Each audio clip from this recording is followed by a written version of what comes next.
Bom dia, pessoal, tudo bom com vocês por aqui? Tudo jóia? Bem-vindos ao canal Dani Delanos, bem-vindo a mais uma história aqui no nosso quadro Mundo Gringo. Se você já está inscrito no canal, deixe seu comentário, oi Dani, deixe seu joinha se você gosta das nossas histórias. E se você está chegando agora, aqui embaixo no box de informação tem a playlist do Mundo Gringo. Sim, é só você clicar lá e você vai assistir todas as histórias que já passaram aqui pelo canal. E são mais de 1000, hein? Bom, vamos lá, nossa história de hoje. Me segue lá no Instagram, @Dani Delanos, lá eu mostro um pouquinho da minha vida aqui nos Estados Unidos. Tem também o nosso grupo do Facebook, que é um grupo somente para mulheres, tá? Sim, gente, é um clube da Luluzinha, é somente para mulheres. Tem um e-mail para você mandar a sua história, daniresponde@hotmail.co.uk. Aqui embaixo, abre aí, ó, veja mais vocês vão achar tudinho que vocês precisam. E tem meu livro também, Como Me Livrei da Síndrome do Pânico, onde eu falo pra vocês como eu dei a volta por cima na minha vida, como eu voltei a sair de casa, como eu voltei a dirigir, como eu voltei a fazer as coisas que eu sempre fazia e que infelizmente a ansiedade e o pânico eles tinham me interrompido, né? Então vamos lá, a nossa história de hoje. Oi Dani, olha eu aqui de novo. Bom, eu te sigo há muito tempo, desde a época que o YouTube era mato. Acompanhei suas labutas e mudança de vida. Jamais poderia imaginar que o destino encurtaria a distância física entre nós. Eu fiquei muito triste quando você anunciou sobre a situação de saúde que você enfrentou recentemente. Imaginei que meus dias seriam mais tristes sem te ouvir, pois acredite ou não, você é uma companhia que eu tenho. Minha história daria conteúdo para 10 horas de vídeo. Casos de família, mundo gringo, mas eu tenho receio em expor tudo porque eu acredito que sua audiência já tenha chegado até os meus familiares. Ninguém sabe da minha vida ou de mim por completo. Na verdade, eu acho que ninguém sabe o que realmente sou ou o que eu sinto. Olha, amigo, eu acho que ninguém sabe de ninguém por completo, para te falar a verdade. Inclusive, eu escrevi sobre uns trechos da minha vida anteriormente. Você deu um título Pego no Flagra. Ah, então eu vou procurar esse vídeo aí, Pego no Flagra, e deixar aqui embaixo para vocês. Bom, ou se eu não deixar, bota aí Pego no Flagra Mundo Gringo que vai aparecer na procura. Ainda teve gente que disse que a história era besta, como se o enredo da vida da gente seguisse um script que desejamos ou planejamos. Olha, gente, realmente, a gente planeja A, acontece B. Nada sai como a gente planeja, mas eu acredito que tudo sai da maneira que tem que ser.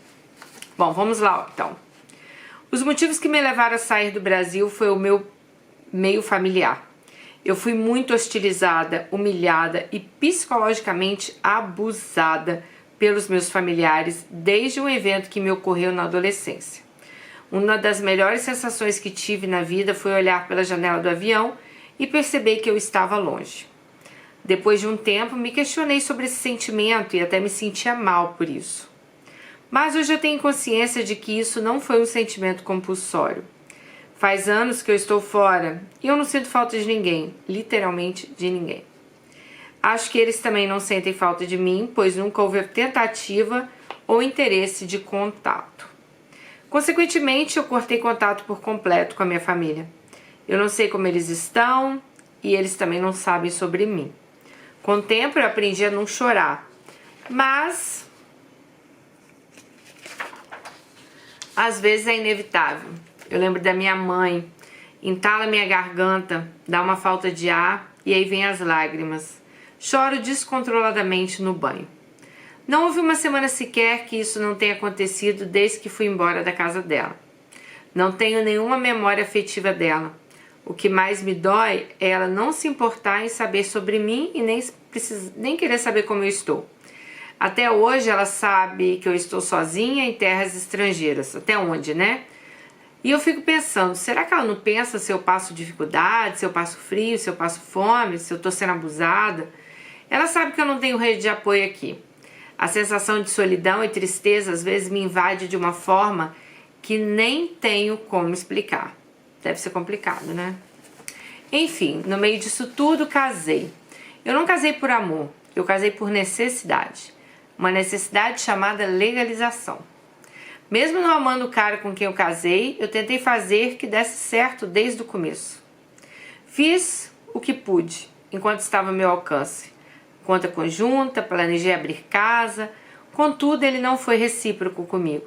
No começo pensava que era por conta da situação financeira dele, mas hoje eu tenho plena certeza que não. Desde que começamos a morar juntos, dividíamos as despesas igualmente, centavo por centavo. A situação começou a ficar desvantajosa para mim quando percebi que ele não apenas mantinha as finanças dele em conta separada, como ele gastava também o que era meu.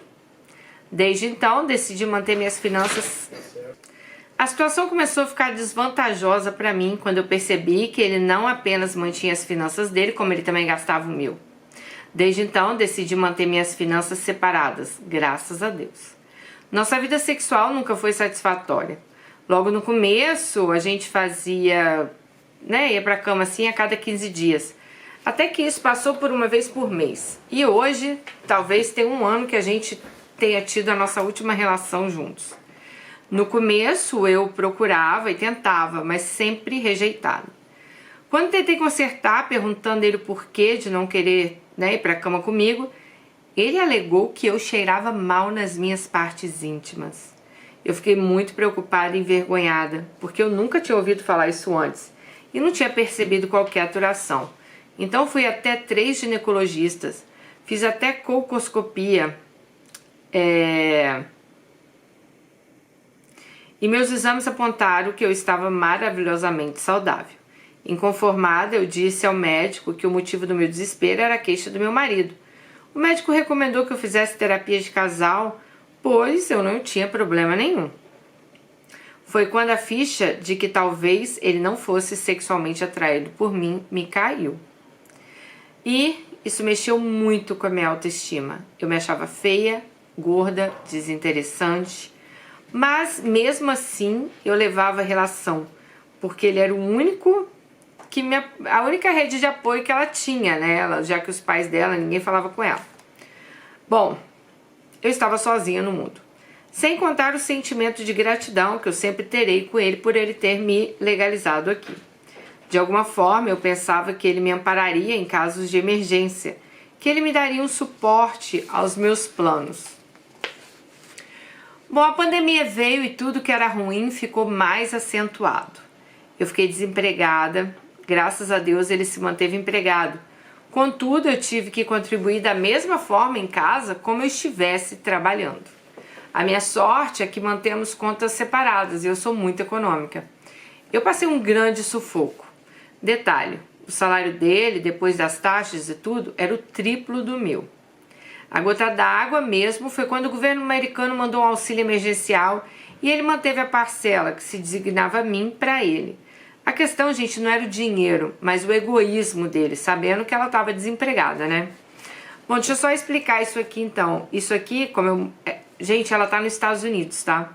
Eu acho que ela falou que morava perto de mim, eu achei que ela ia em Londres, mas ela mora perto de mim nos Estados Unidos. Então, acho que o que ela quis dizer aqui foi que na época da pandemia, no início da pandemia, quando muita coisa fechou, muita gente ficou desempregada, era o governo Trump ainda, e o Trump ele mandava um auxílio emergencial para as famílias, né? A gente aqui em casa acho que chegou até a receber $2.400, não lembro. Mas foi para todos os cidadãos americanos que pagavam impostos, né? Então, assim, mandou para todo mundo. Então, mandou para ela, só que o marido dela pegou o dinheiro e não deu a ela, né? O que é triste, porque ela estava desempregada. E já que eles pagavam as contas meio a meio, eles deviam ter dado a parte dela para ela.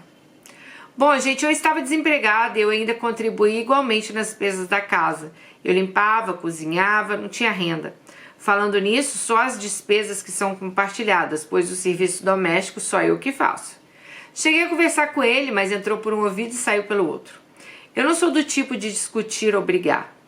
Então, não tenho... Desde então, eu não tenho percebido ele como marido, apenas como um cara que mora comigo e que me vê de calcinha e sutiã andando pela casa.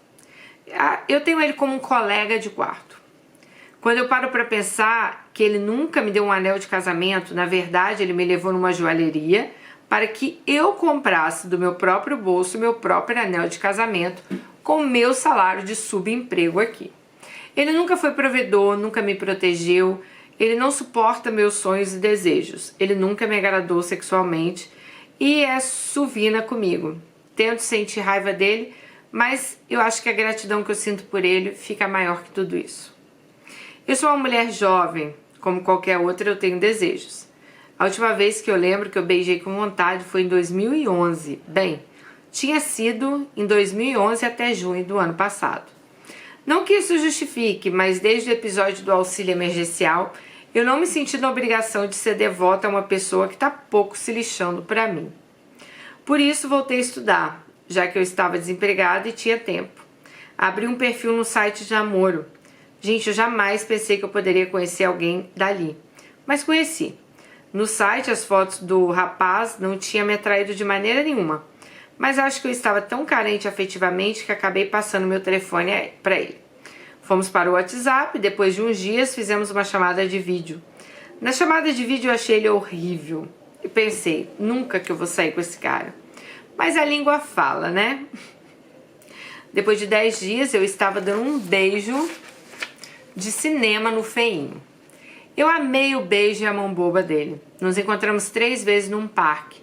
E depois disso eu queria sair fora dele porque o cara não tinha se coçado para me levar num restaurante nem nada. Ai, já basta um, né, amiga? Estava muito conveniente para ele ficar me pegando, né, me passando a mão atrás da moita. Embora eu adorasse uma safadeza, inventei uma viagem ao Brasil e o bloqueei.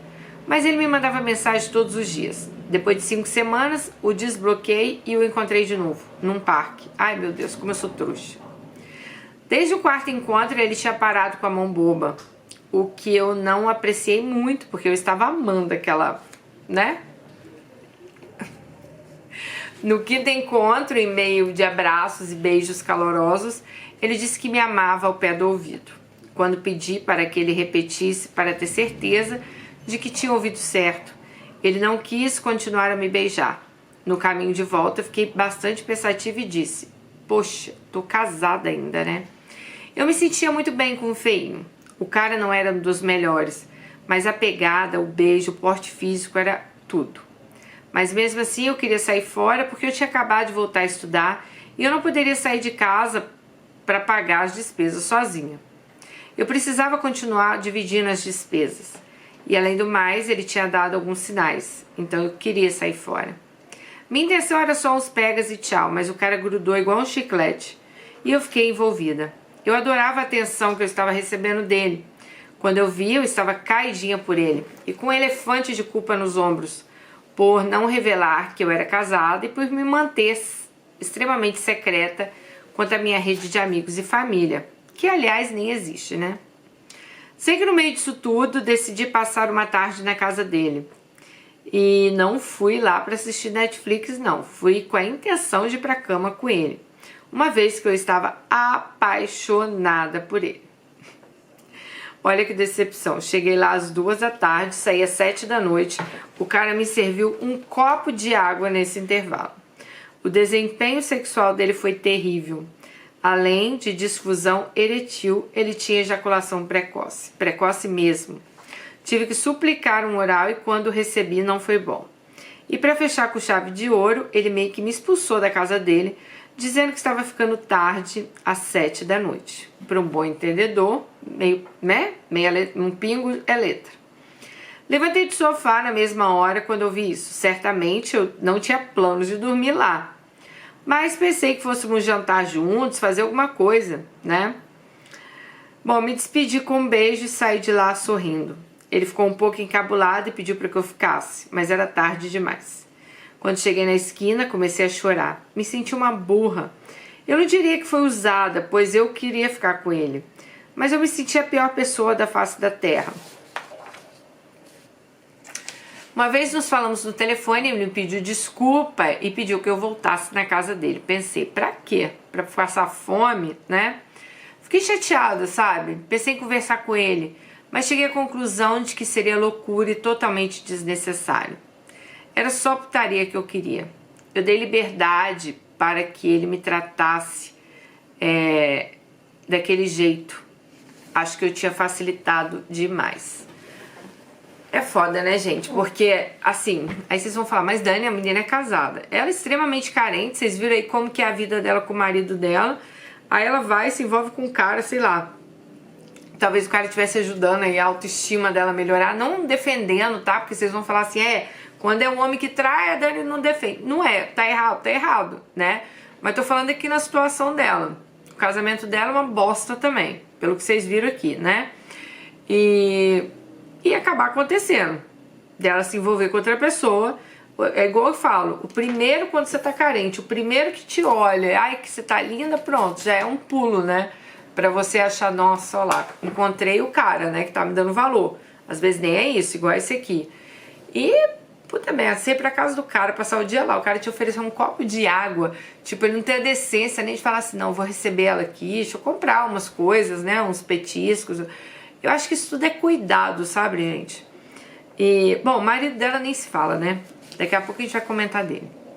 Bom, gente, eu estava toda errada, né? Eu casada, tava ali tendo um caso fora do meu casamento, mentindo pra ambos, pensei, quer saber, vou bloquear. Não éramos nada um do outro e na minha concepção, ele não se importava comigo quando ele dizia se importar. Se era só sexo que ele queria, assim como eu, ambos já tínhamos tido. Mas a reação dele foi diferente de tudo que eu esperava. No dia seguinte, ao perceber que eu tinha bloqueado, ele deixou uma mensagem bastante emotiva na minha caixa postal, dizendo que jamais me esqueceria. Depois de 3 semanas, eram chuvas de mensagem na caixa postal me pedindo perdão e uma nova chance. Eu passei a não escutar as mensagens e tal. Era realmente de cortar o coração. Depois de 5 semanas, eu comecei a receber SMS de VoIP numbers, que são números do Google e do Skype. Eram longas e extensas declarações de amor e pedidos de segunda chance. Eu não vou negar que a essa altura eu sentia algo por ele e morria de saudades. Depois de uma dessas mensagens, baixei a guarda e fui ao encontro dele. Melhor, fui na casa dele. Ele me recebeu com um abraço demorado e não tentou me beijar. A maneira como ele olhava para mim, eu jamais vou conseguir esquecer. Eu senti o batimento cardíaco dele enquanto eu o abraçava. Uma sensação que eu nunca tinha vivido antes. E olha que minha fase de adolescente passou há muito tempo. Eu nunca tinha vivido isso antes, até que quando percebi estávamos aos beijos. Os melhores que tive até hoje. Dessa vez em alto e bom tom, ele disse me amar. Só Deus sabe se era verdade ou não, mas foi tão bom ouvir aquilo. Certamente tivemos uma segunda relação na cama, né? O problema de ereção ainda estava lá, mas a maneira que ele me tratou compensou muito. Nessa mesma noite, ele pediu para que a gente ficasse junto e eu respondi que não. Depois disso, nos encontramos 9 vezes na casa dele. Às vezes, a angústia tomava conta do meu peito por estar mentindo para ele com relação ao meu estado civil. Ele não sabia que ela era casada, né? Por outro lado, eu ficava pé da vida, porque acredite ou não, nessas 9 vezes em que estive na casa dele, a única vez que eu comi alguma coisa foi quando eu mesma levei. Eu chegava lá, o cara não me oferecia nenhuma bolacha de água e sal, mesmo ouvindo minha barriga roncar e mesmo depois da gente ir pra cama. De novo, não vou negar que eu estava muito envolvida emocionalmente por ele, né?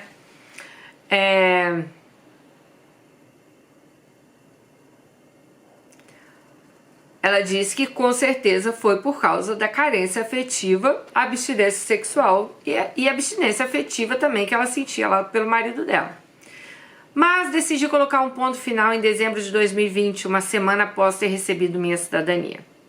Naquela época eu estava considerando que talvez ele fosse a pessoa com quem eu queria estar de verdade. Considerei contar-lhe a verdade e finalmente me separar. Mas mudei de ideia quando ele sequer esboçou interesse em me acompanhar para o evento, sabendo que isso era um marco, suma importância na vida de qualquer imigrante nos Estados Unidos. Afinal, ele também é filho de imigrantes, os pais são dominicanos.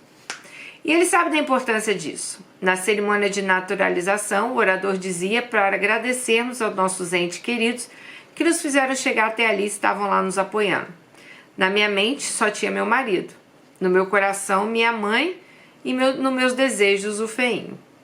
Mas na realidade eu estava ali sozinha, não tinha ninguém comigo, só Deus.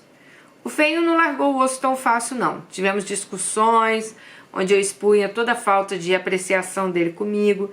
Ele sempre dizia na defensiva e rebatia, dizia que a culpa era minha por não ter dito a ele sobre as minhas indignações antes. Mas certas coisas são óbvias, né? A gente não precisa falar. Mesmo eu expondo, ele nunca moveu uma palha.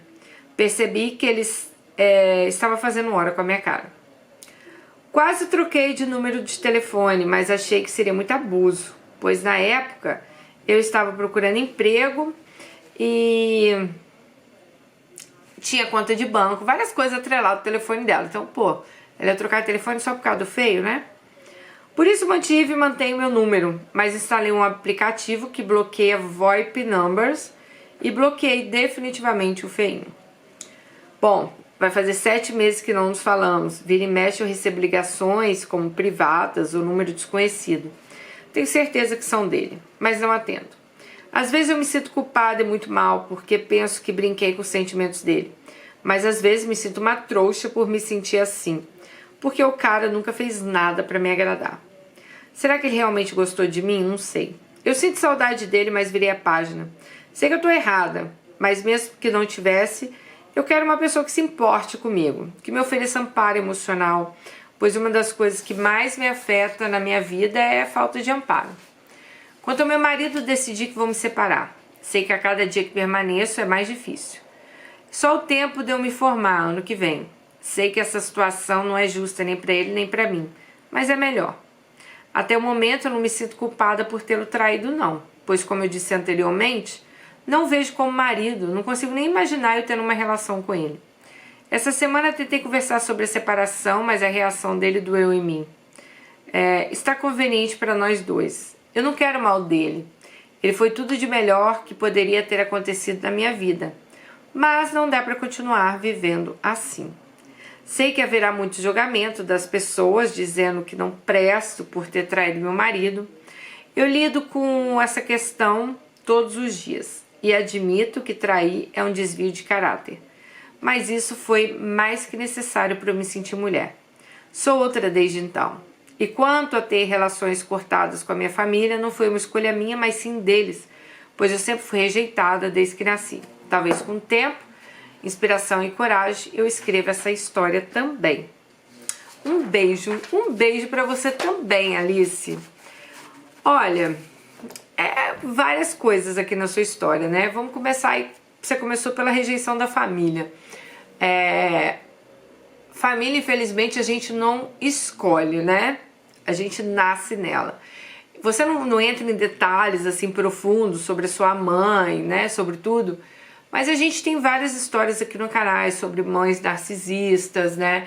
Então, assim, é muito complicado. Eu não sei qual é o tipo de relação que você tem com sua mãe, mas, sinceramente, dependendo de como é essa relação, é até bom se manter longe, né?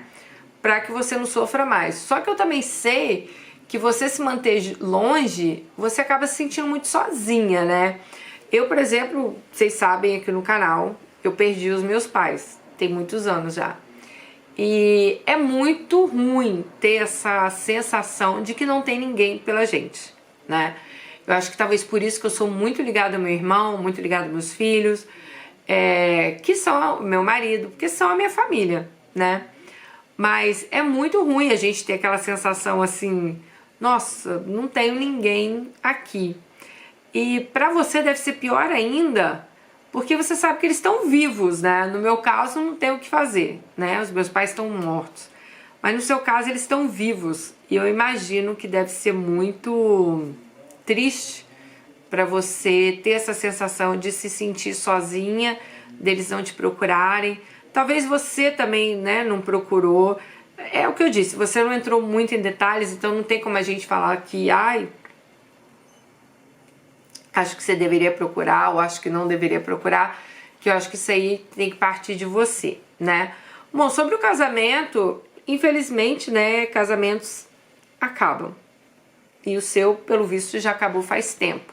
Mas como você disse, talvez esteja conveniente aí para ambos os lados. Mas eu acho que você não deva, eu acho que você tá certa se você decidiu se separar não tem que ficar levando isso pra frente, porque não é legal nem pra você, nem pra ele, né? Você já teve aí um outro relacionamento, a gente não sabe se seu marido tem ou não, mas você já teve um outro relacionamento, provavelmente terá outro, e não é legal, porque querendo ou não, vocês não, né? Ah, Dani, mas a gente não vai pra cama, a gente não isso, a gente não aquilo, mas você tá casada com ele. Então, separe e siga a sua vida. Esse aí, o cara que você contou, amiga, sinceramente, desde o início já dá pra ver que não ia ter futuro. Mas, sabe que tem pessoas que às vezes entram na nossa vida pra levantar nossa autoestima, né?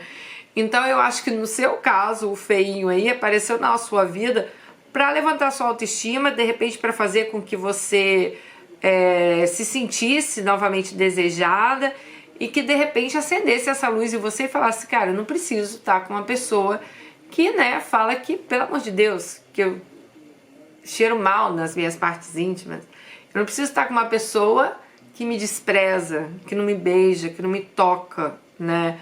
Porque é muito triste você ter esse desprezo aí do seu próprio marido, né? Você procurar e o cara falar isso pra você, nossa, cara, deve ser muito ruim. Realmente a autoestima deve ir lá embaixo, né?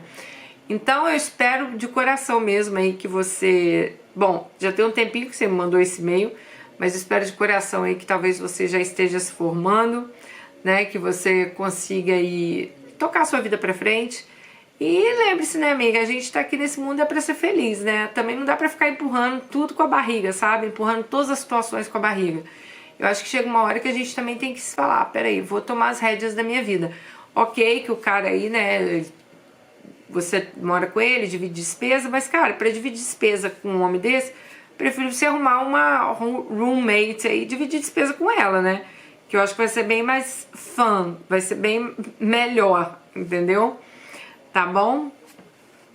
Deixa um comentário aí pra ela, um beijo no seu coração e até o próximo. Tchau!